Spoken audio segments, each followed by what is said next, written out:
My name is Yash. I attend Seoul Foreign School in Seoul, South Korea. I'm completing the IB English Language and Literature Individual Oral Commentary at higher level for the May 2014 exam. The passage I have drawn is from The Great Gatsby by F. Scott Fitzgerald. The extract begins with Gatsby's house was still empty when I left, and finishes with so we beat on, boats against the current, borne back ceaselessly into the past. F. Scott Fitzgerald, in Paris, in U.S., in 1924, wrote The Great Gatsby, and it was published in 1925. The novel was set in Long Island, Queens, and Manhattan, New York, in the summer of 1922. The climax of this novel is a showdown between Gatsby and Tom over Daisy.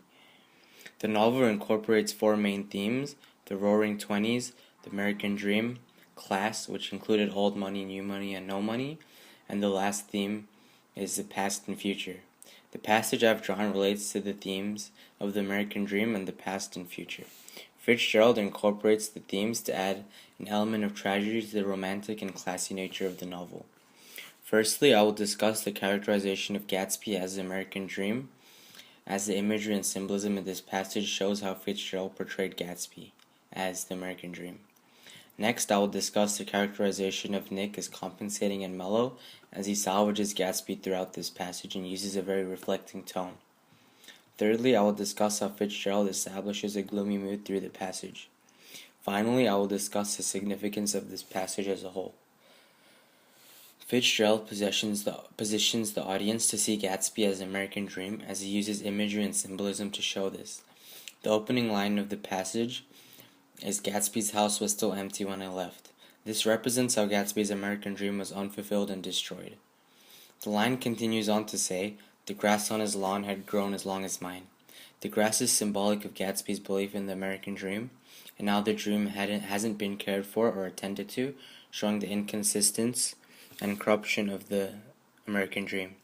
The grass is also uncared for, as Nick symbolizes that Gatsby's dream was dead to him, now as the dream has been dead to Nick. The last line in the first paragraph is, I didn't want to hear it and I avoided him when I got off the train.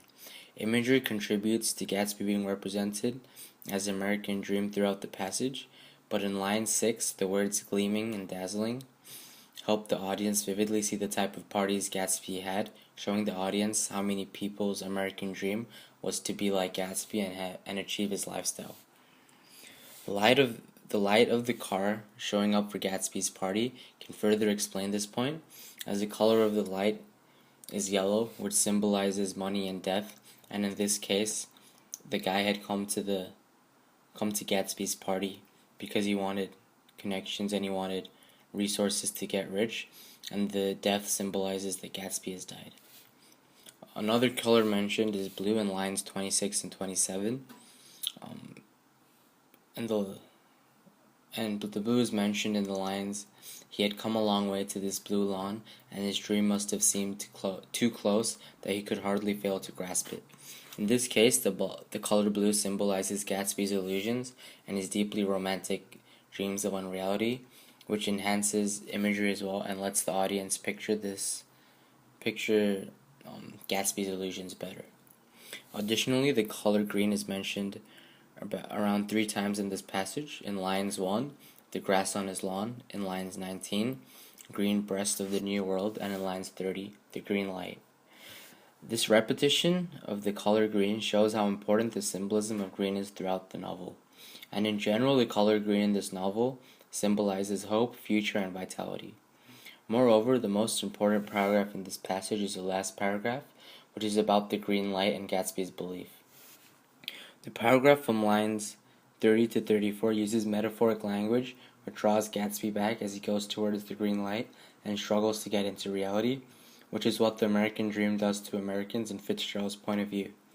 The green light also represents Gatsby's dream of Daisy in the past and future, which also relates back to the theme of past and future. This is important because it shows the struggle of humans to achieve their past by transcending and reliving their past, and because it shows how Gatsby pursues his dream even though there are dire consequences of his actions. Finally, the apt metaphor in lines 31, tomorrow we will run faster, stretch out our arms further, characterizes Gatsby's struggle and the American dream itself and relates them together. Next, Fitzgerald portrays Nick as mellow and compensating as he salvages Gatsby throughout this passage. Nick has a reflecting tone and creates a mellow and depressing atmosphere as he says lines such as, "But I didn't investigate" in line 9, and "I didn't want to hear it, and I avoided him when I got off the train" in lines 4 and 5.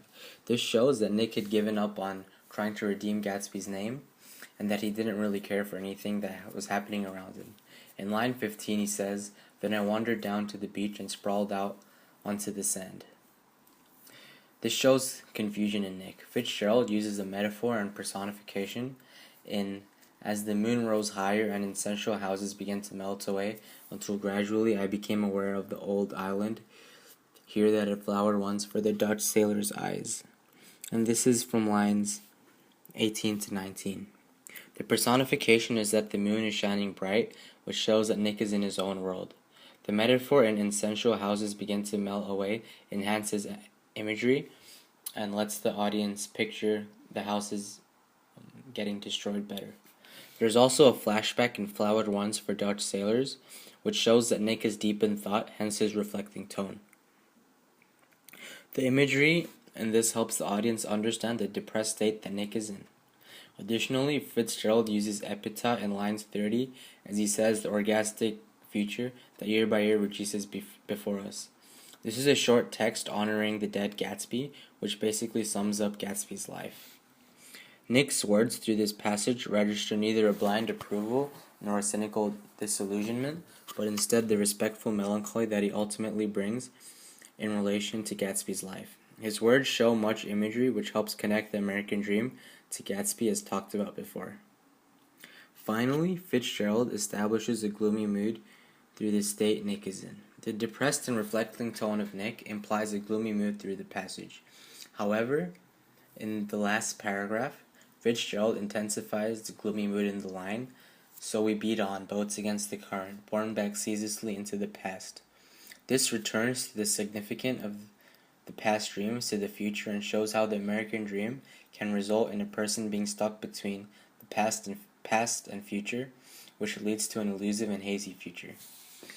This line is also melancholic while having a little boat metaphor and a wave-like alliteration on the B sound in this line, which makes it even more impactful and important. This passage, in my opinion, is the most significant passage in the novel, especially in these last 4 paragraphs, because Gatsby's story is really summed up. For instance, he dreamed of Daisy and got so close to what he desired, but in the end, he came face to face for the last time in history with something consummate to his capacity for wonder, which is from lines 23 to 24. He could dream all he wanted, but history repeated itself, and that he never obtained what he desired. Referring back to the last line again, when I think of people being boats against the current, which is also personification, I think of people trying so hard to obtain what they desire and knowing of others who have tried to fight the current in the past and yet failed again. In the case of the Great Gatsby, it's like the people are beating against the current of grasping ego and money and pride. This makes it seem as if it's a curse, a cold ending, which shows the genius of Fitzgerald's literature. In addition to this, Gatsby had the idea that there were years ahead of him and that he could live life for the moment. He had all the material gains that a man could dream of and thought he would get Daisy in the end. The American dream became a dream of a big house and a white picket fence and the perfect career, carefree life. This passage is about what happens when the dream is not realized. Every possession began to melt away, and in the end, the water still riped and life moved on from Gatsby. Thank you for listening to my IOC, and I hope you enjoyed it.